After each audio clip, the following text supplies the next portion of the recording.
ओम श्री गणेशाय नमः। दर्शक मित्रों, जय श्री राम। नवंबर 2025 कन्या राशि वाले जातकों के लिए यह महीना कैसा रहेगा? आइए मासिक भविष्य फल के अंतर्गत जिनका कन्या लग्न है एवं कन्या राशि है, ऐसे जातकों को इस माह के अंदर क्या क्या लाभ होने वाला है, क्या क्या हानि होने वाली है, उसके बारे में हम पूरा विस्तार से चर्चा करते हैं। दर्शक मित्रों, मेरे YouTube चैनल निरंतर आध्यात्मिक, ज्योतिष, धार्मिक संबंधी विषय पर वीडियो बनाकर मैं डालता हूं।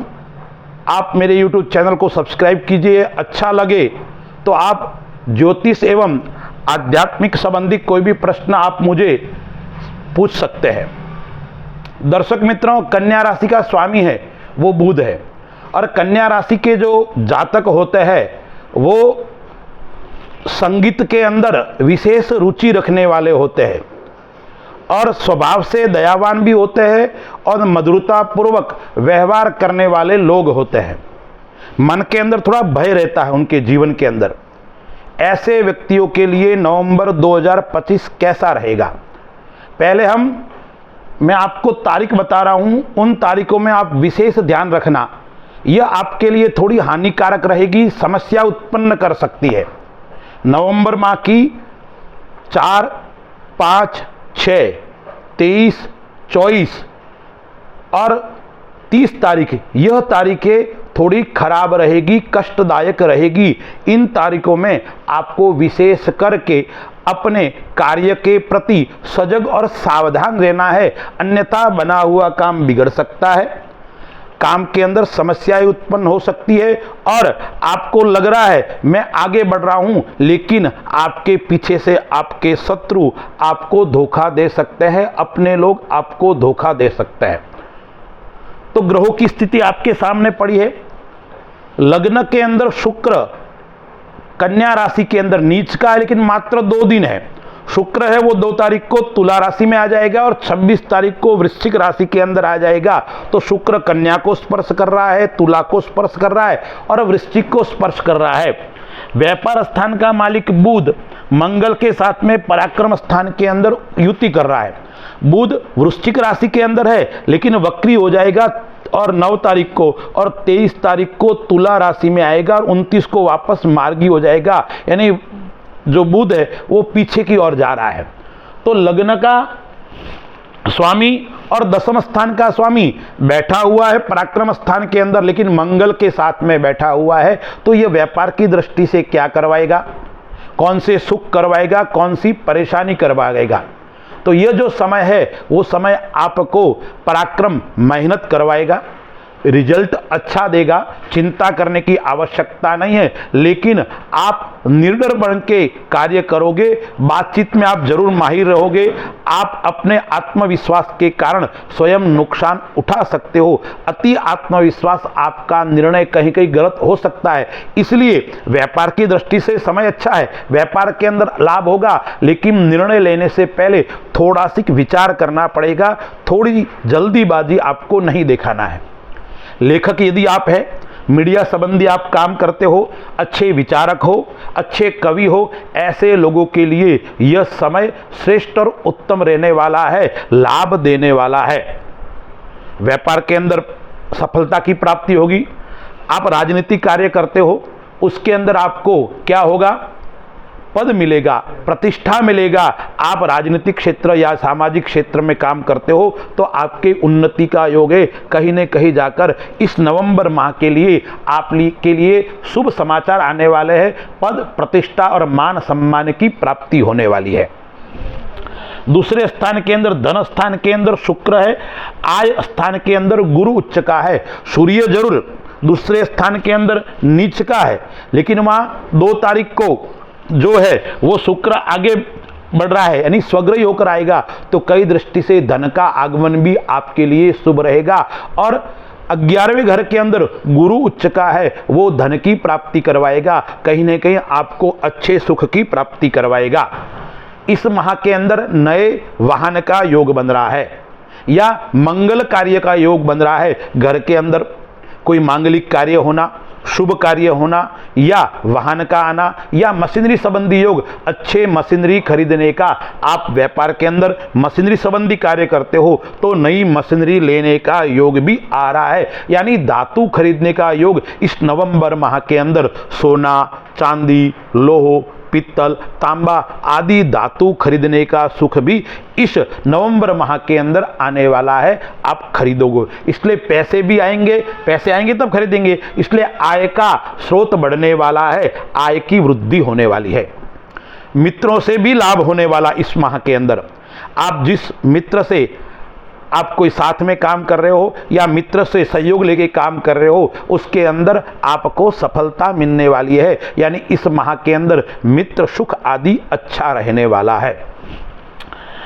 चौथे घर का जो मालिक गुरु है वो उच्च का है और सातवें यानी केंद्र का मालिक है, वो त्रिकोण के अंदर बैठा हुआ है, स्थिति बना रहा है, आय स्थान के त्रिकोण के अंदर आय स्थान के अंदर बैठा हुआ है। तो यह स्थिति क्या करवाएगा, यह कई प्रकार के लाभ देकर आपको जाएगा। माता पक्ष अच्छा रहेगा, माता से लगाव रहेगा और जीवन साथी यानी आपका जो जीवन साथी है उनसे भी प्रेम रहेगा, अपनत्व रहेगा। लेकिन साथ में एक बात ध्यान रखना, दूसरों की बातों में नहीं आना है, गलत फहमी से दूर रहना है। कोई आपको कान भरता है तो उसकी बातों में नहीं आना है, अन्यथा वो गलत फहमी आपके जीवन साथी के साथ में कलह उत्पन्न कर सकती है या परिवार के साथ में भी कलह उत्पन्न कर सकती है। थोड़ा परिवर्तन का योग आ रहा है। जो नौकरी आदि लोग करते हैं उनका स्थान परिवर्तन हो सकता है। आप किसी के वहाँ जॉब करते हो, नौकरी करते हो तो हो सका है आपको स्थान बदलना पड़े, जगह बदलनी पड़े, इस प्रकार का परिवर्तन का योग भी आ रहा है। थोड़ी महत्वाकांक्षा आपकी बढ़ेगी, लालसा आपकी बढ़ेगी, लोभ की प्रवृत्ति आपकी इस माह के अंदर बढ़ेगी। महत्वाकांक्षा भी बढ़ेगी, लाभ भी बढ़ेगा, लेकिन लोभ भी बढ़ेगा। लेकिन मैंने कहा ना, राजनीति को आपको सफलता मिलने वाला समय क्यों है कि आप बातचीत में माहिर होंगे, अच्छे वक्ता है आप, अच्छे आप योग्य काम करने वाले व्यक्ति है, इसलिए आपको कोई भी काम करता है तो इस माह के अंदर निडरता पूर्वक करना है, भय मुक्त होकर करना है, तो आपको कहीं न कहीं अच्छा और श्रेष्ठ लाभ देने वाला है। पांचवें घर का मालिक यानी त्रिकोण का मालिक केंद्र के अंदर बैठा हुआ है, छठे घर के अंदर राहु बैठा हुआ है। अब राहु है वो शनि के घर के अंदर बैठा हुआ है, केतु है वो सूर्य के घर के अंदर बैठा हुआ है। तो आपको शत्रु के ऊपर आपको विजय प्राप्त होगी, शत्रु आपसे डरेंगे, आपसे भयभीत रहेंगे। लेकिन स्वास्थ्य की दृष्टि से देखें तो कमर दर्द है, घुटनों का दर्द है, कोई सर्वाइकल पेन है, उस प्रकार की समस्या आपको परेशान कर सकती है, जॉइंट का दर्द है, इसलिए आपको निरंतर स्वास्थ्य को लेकर छोटी मोटी परेशानी इस माह के अंदर रहेगी और आपको इस परेशानी से गुजरना भी पड़ेगा। इसलिए आपको विशेष ध्यान रखना है, विशेष ख्याल रखना है। यानी रोग आपको परेशान कर सकता है, बड़ी बीमारी का योग तो नहीं है, लेकिन छोटी मोटी बीमारी आपको निरंतर परेशान करेगी और वाद विवाद के अंदर भी आपकी विजय प्राप्त होगी। यानी कोई पुराना कोर्ट कचहरी का विवाद चल रहा है, उसका निकाल आएगा और वो भी आपके पक्ष में आने वाला है। आठवें घर का मालिक स्वगृह होकर तीसरे स्थान के अंदर बैठा हुआ है, तो आपको आकस्मिक धन की प्राप्ति होने वाली इस माह के अंदर। लेकिन यदि आप शेयर मार्केट का काम करते हो, आप कोई सट्टे आदि का काम करते हो, तो उसके अंदर आपको लाभ की प्राप्ति होने वाली है, चिंता करने की आवश्यकता नहीं है। आप काम कीजिए।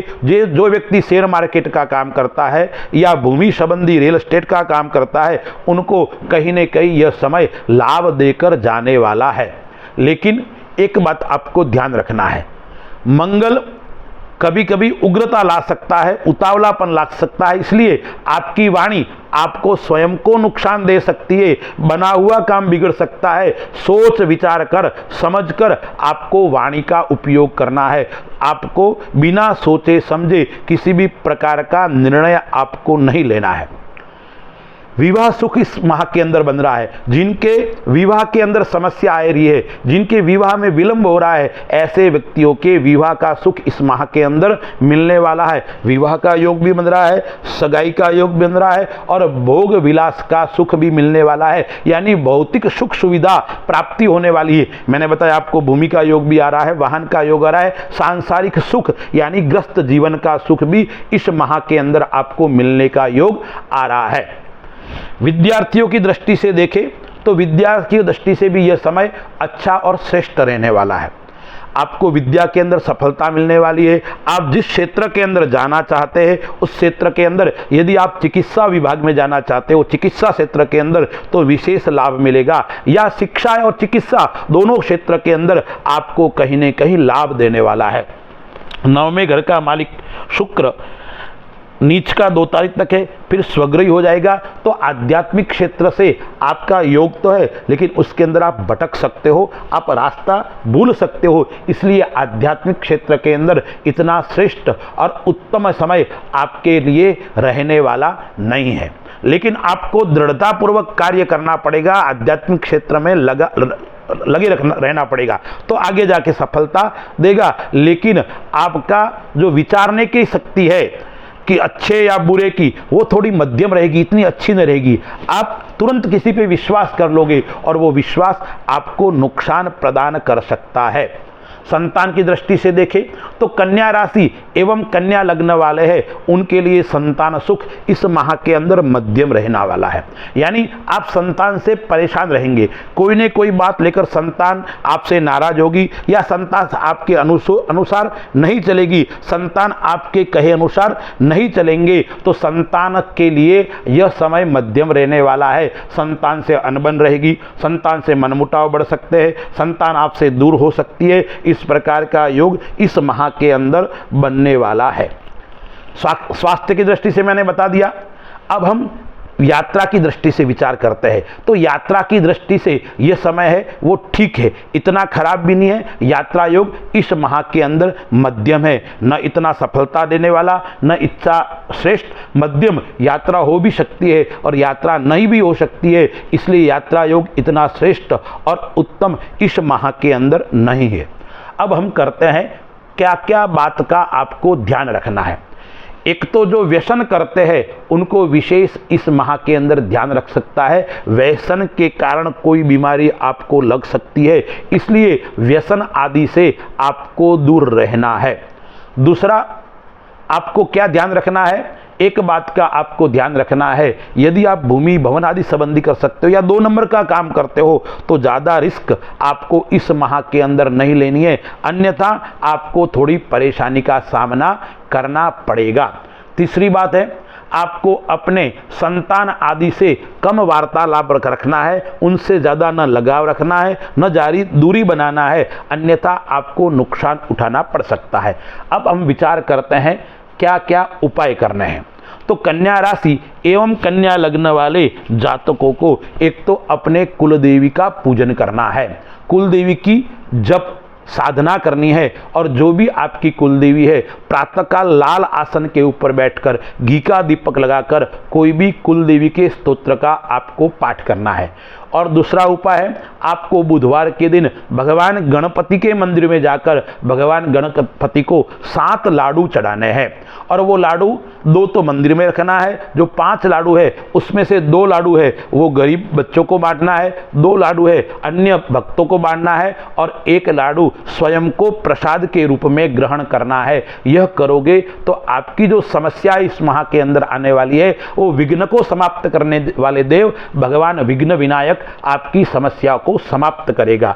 और प्रातःकालीन भगवान सूर्य नारायण को आप अर्घ्य प्रदान करना है। यह करोगे तो आपको सभी प्रकार की समस्याएं समाप्त हो जाएगी।